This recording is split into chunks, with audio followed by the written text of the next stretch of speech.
धन तोहरे नु बाटे। गोड़ दिन पंडित जी। खुश रह बबुआ, खुश रह। कौन पंडित जी का हो? मकर संक्रांति 14 के हो कि 15 के? बबुआ मकर संक्रांति 15 के हो। अच्छा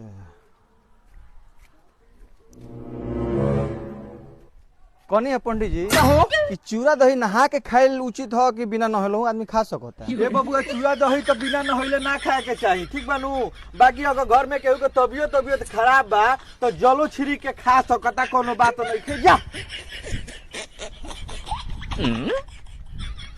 और कौन पंडित जी अब का भइल? कि रतिया में खिचड़ी अपने घरे खाइल जाई कि पटीदारो घरे खा लिए? बड़ा बढ़िया बनावे ले अरे जहां बुझाई ता खइए, जो ये से हमरा भी मुतरास लागल बा, मुता दे जो।